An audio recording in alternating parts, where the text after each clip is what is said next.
Imagine this. You and your squad are slowly clearing a building, checking corners, watching angles, communicating perfectly. Everything feels tactical, serious, immersive. Then suddenly, a giant glowing pink rabbit slides through a doorway, holding a lightning gun, and wipes your entire team in 2 seconds. Yeah, that's modern Call of Duty in 2026. And today, we need to ask a serious question. Has Call of Duty completely lost its identity? Because somewhere between tactical military shooter and neon anime skin simulator, things started getting weird. Now don't get me wrong, cosmetics have always been part of gaming.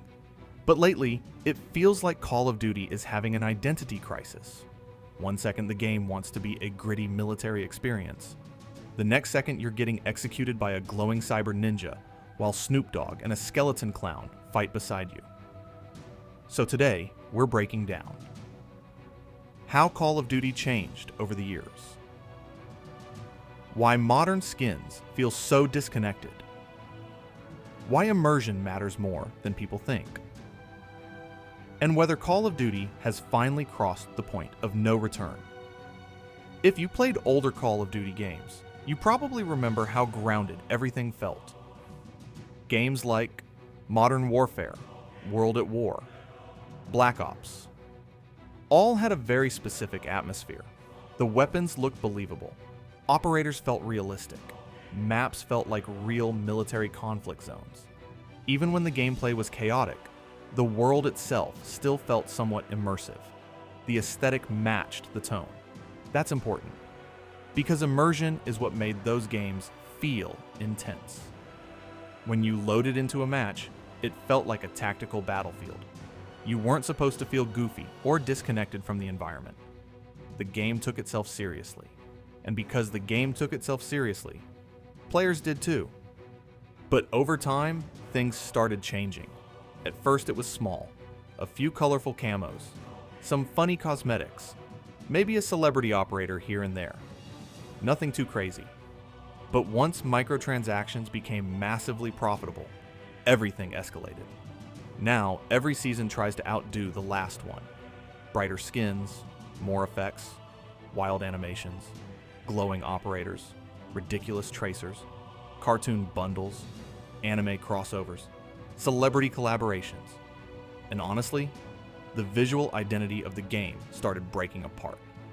Now, you can have a realistic military sniper, standing beside a flaming robot, fighting a neon bunny, while laser bullets fly across the map. At some point, the tactical atmosphere completely disappeared. Some people will say, who cares? It's just cosmetics. But honestly, immersion matters way more than people think. Immersion is what makes players emotionally invested in a game. It's the feeling that the world makes sense. Even if a game isn't perfectly realistic, the universe still needs consistency. That's why older Call of Duty games felt memorable. The maps, the music, the operators, the weapons. Everything worked together to create a believable atmosphere.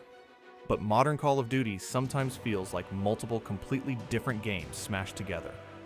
And that creates what's called aesthetic friction. Basically, your brain struggles to take the world seriously because nothing visually matches anymore. And this issue goes beyond immersion. Modern skins are also creating gameplay problems. Some operators glow. Some have massive visual effects. Some have distracting kill animations.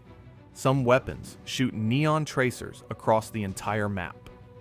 Matches can start looking visually overwhelming. And in a competitive shooter, clarity matters a lot. Players need to process information quickly. But when every operator looks wildly different, it becomes harder to instantly read the battlefield. Older Call of Duty games had visual consistency. You could quickly recognize enemies, silhouettes, and movement. Now, half the lobby looks like a science fiction convention. And while some players love the chaos, others feel like the tactical side of the game is disappearing. Now obviously, there's a reason this keeps happening. Money. these skins make insane amounts of revenue. And honestly, from a business perspective, it makes sense. Bright cosmetics attract attention. Funny skins go viral. Crossovers bring in new audiences. Limited time bundles create hype. It works. The problem is that the game's original identity slowly gets sacrificed in the process.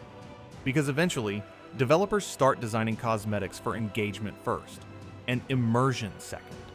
And once that happens, the tone of the game starts drifting further and further away from its roots. So now we get to the real question. Can Call of Duty ever go back? Honestly, that's hard to answer, because modern gaming has changed completely. Live service games survive through cosmetic sales now. And once players become used to constant crossover content, it becomes very difficult for companies to scale things back, especially when the crazy skins sell better than realistic ones. So even if developers wanted a fully grounded military atmosphere again, the business model might not allow it anymore. The future of Call of Duty will probably depend on balance.